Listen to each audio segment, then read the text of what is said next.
Salam sejahtera bagi kita semua. Kepada yang terhormat Ibu Indrayanti selaku dosen pembimbing, serta salam hormat bagi dosen penguji lainnya. Perkenalkan, nama saya Yose Zaneta. Saat ini saya akan mempresentasikan mengenai tesis saya yang berjudul Pengaruh Core Self-Evaluation terhadap perilaku berbagi pengetahuan pada karyawan generasi milenial dengan kemampuan politik sebagai pemediasi. Pertama, kita akan membahas mengenai latar belakang penelitian ini. Berdasarkan data sensus penduduk pada tahun 2020 dari Badan Pusat Statistik, dapat terlihat bahwa generasi milenial merupakan persentase terbesar kedua setelah Gen Z, dan jika dilihat dari rentang usianya, maka dapat dikatakan bahwa milenial memiliki populasi dengan usia kerja terbanyak di Indonesia. Dapat dikatakan saat ini generasi milenial sudah memegang peranan yang cukup penting di perusahaan. Generasi milenial memiliki karakteristik yang berbeda jika dibandingkan dengan generasi lainnya. Menurut McShane dan Glino, generasi milenial memiliki motivasi yang lebih besar untuk pengembangan dirinya. Selain itu, menurut Robbins dan Judge, generasi milenial juga memiliki rasa kepercayaan diri yang baik. Saat ini, perkembangan bisnis di Indonesia semakin pesat. Perusahaan perlu menjalankan berbagai strategi untuk dapat mengelola tenaga kerjanya agar dapat terus berkembang. Salah satu strategi yang dapat dilakukan perusahaan untuk mengelola tenaga kerja khususnya generasi milenial adalah dengan menyediakan sarana agar mereka dapat mencapai pengembangan diri yang mereka cari. Dengan membangun organisasi pembelajar, yang dimana untuk dapat mewujudkannya, perusahaan perlu meningkatkan dan memfasilitasi pembagian pengetahuan antara karyawan. Core Self-Evaluation sendiri berbicara mengenai bagaimana pandangan seseorang terhadap dirinya sendiri.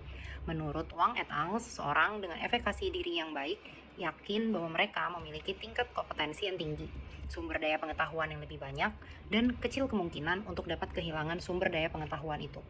Hal inilah yang kemudian membuat seseorang dengan evaluasi diri tinggi akan cenderung untuk berbagi pengetahuan saat bekerja. Ini sesuai dengan karakteristik generasi milenial yang cenderung memiliki penilaian diri atau core self-evaluation yang baik. Selain tingkat CSI seseorang, salah satu faktor terciptanya perilaku berbagi pengetahuan di perusahaan adalah hubungan interaksi sosial yang terjalin antar karyawan untuk penciptaan, pemindahan, dan penggunaan pengetahuan. Adanya komunikasi dan hubungan baik yang terjalin antar karyawan dapat turut mendorong peningkatan perilaku berbagi pengetahuan. Untuk mewujudkannya, tiap tenaga kerja perlu mengembangkan kemampuan politik. Kemampuan politik merupakan kemampuan seseorang untuk mempengaruhi orang lain untuk mencapai tujuan tertentu.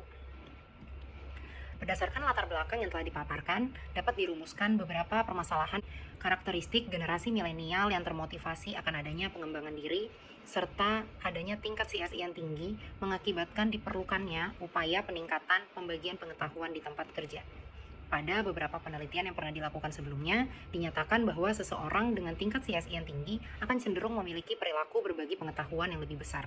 Akan tetapi, terdapat juga beberapa penelitian yang menyatakan bahwa seseorang dengan tingkat CSI yang tinggi justru akan cenderung menyembunyikan pengetahuan yang dimilikinya.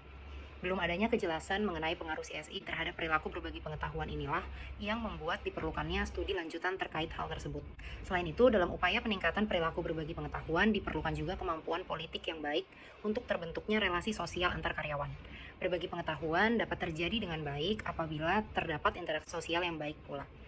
Akan tetapi, kemampuan politik terkadang juga dapat digunakan seseorang untuk keuntungannya sendiri. Oleh sebab itu, perlu diteliti lebih lanjut mengenai peran mediasi kemampuan politik dalam pengaruh CSI terhadap perilaku berbagi pengetahuan. Dari rumusan masalah yang telah dijabarkan, dapat disusun pertanyaan penelitian sebagai berikut. Yang pertama, apakah CSI berpengaruh positif terhadap perilaku berbagi pengetahuan pada karyawan generasi milenial?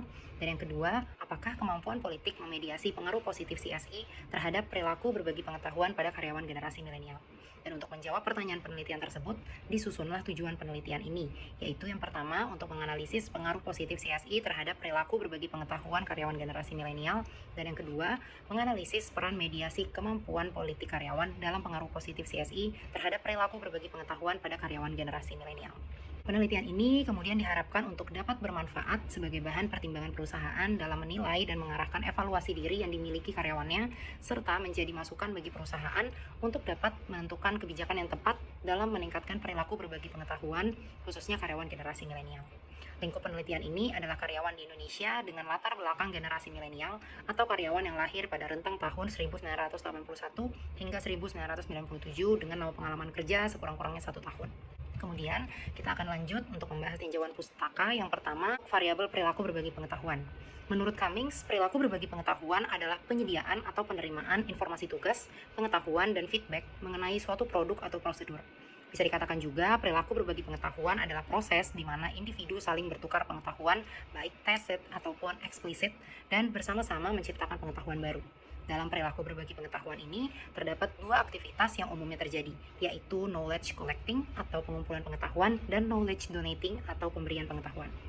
Untuk variabel core self-evaluation, menurut Judge et al., core self-evaluation adalah pemikiran mendasar yang dipegang seseorang mengenai dirinya dan fungsi mereka di dunia.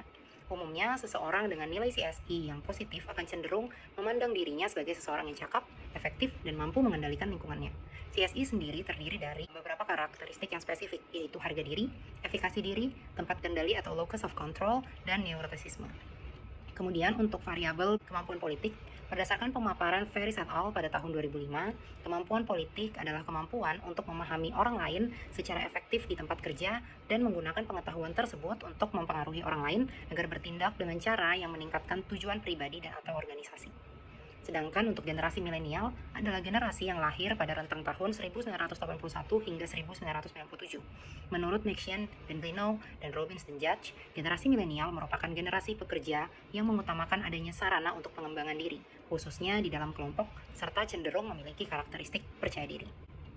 Pada beberapa penelitian sebelumnya telah dihasilkan bahwa individu dengan CSI yang positif cenderung lebih percaya bahwa dirinya memiliki kapabilitas untuk berkontribusi dalam membagikan pengetahuan kepada orang lain. Sehingga bisa dirumuskan rumusan hipotesis yang pertama atau H1 adalah CSI berpengaruh positif terhadap perilaku berbagi pengetahuan. Untuk hipotesis kedua, rumusannya didasari dalam kehidupan berorganisasi, interaksi interpersonal memegang peranan yang cukup penting. Interaksi interpersonal berbicara tentang kemampuan politik yang baik. Seseorang dengan tingkat CSI yang tinggi memerlukan interaksi interpersonal yang baik sehingga dapat mendukung terbentuknya perilaku proaktif seseorang dalam organisasi seperti berbagi pengetahuan.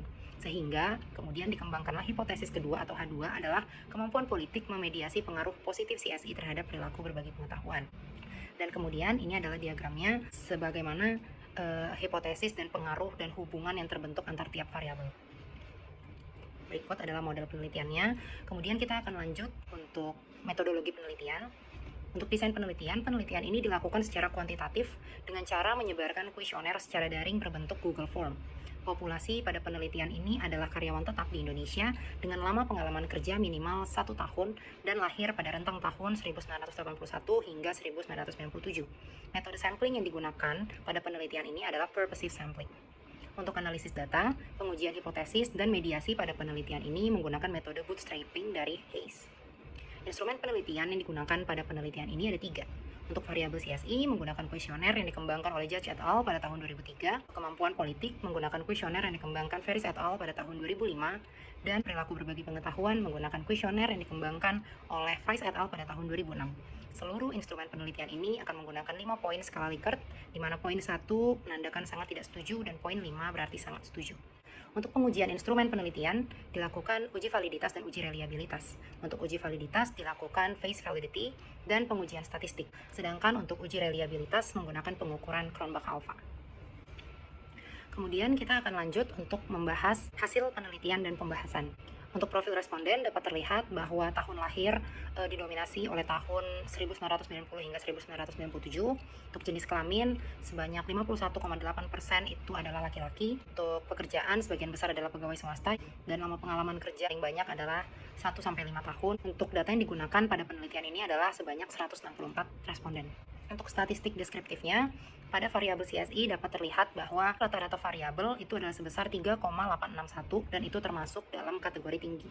Untuk variabel kemampuan politik, bisa dilihat bahwa rata-rata variabelnya itu adalah sebesar 4,0, jadi itu juga termasuk dalam kategori tinggi.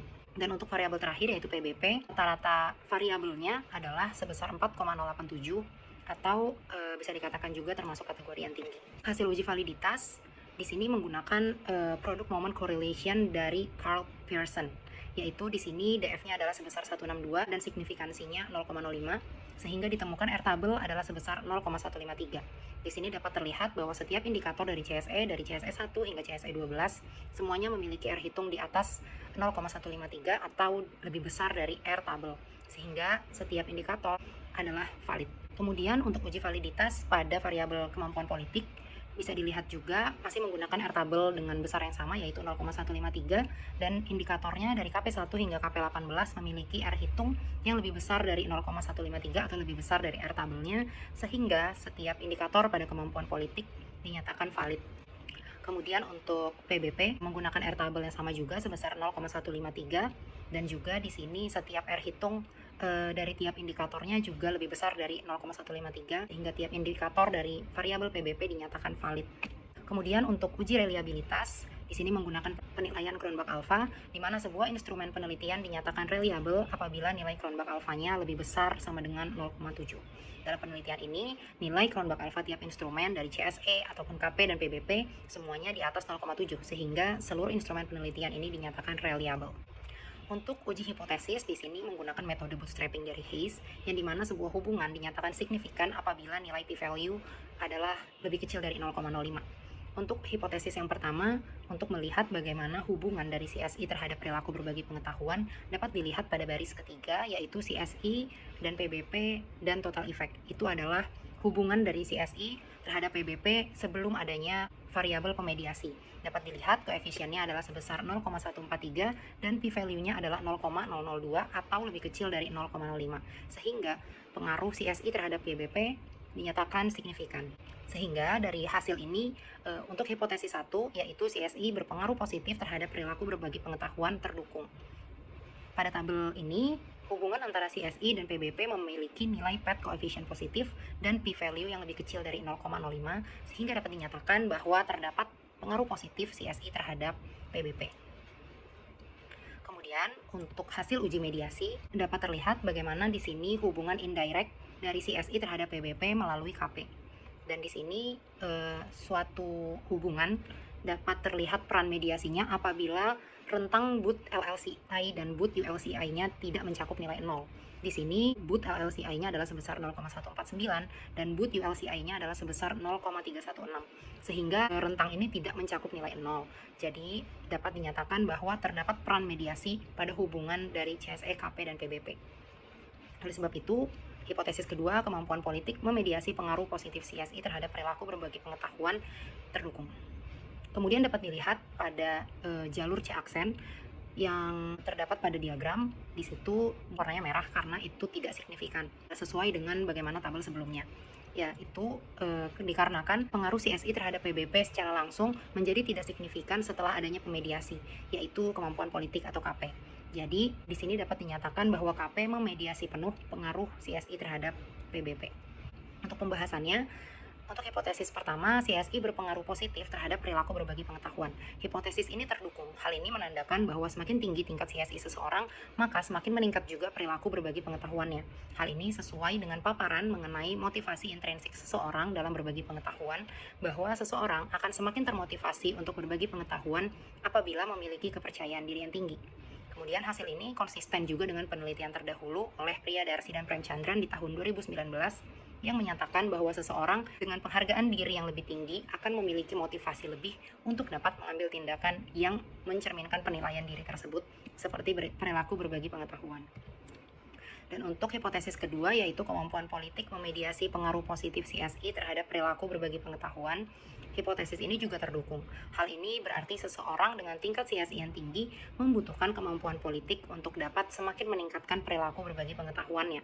Hasil ini konsisten juga dengan penelitian terdahulu oleh Priyadarsi dan Premchandran, dikarenakan seseorang dengan tingkat CSI yang tinggi yakin terhadap kemampuan mereka dalam mengarahkan situasi sosial dan menilai sekitarnya. Pengaruh langsung CSI terhadap PBP menjadi tidak signifikan setelah adanya peran mediasi dari KP. Hal ini menunjukkan bahwa kemampuan politik memediasi penuh pengaruh CSI terhadap PBP.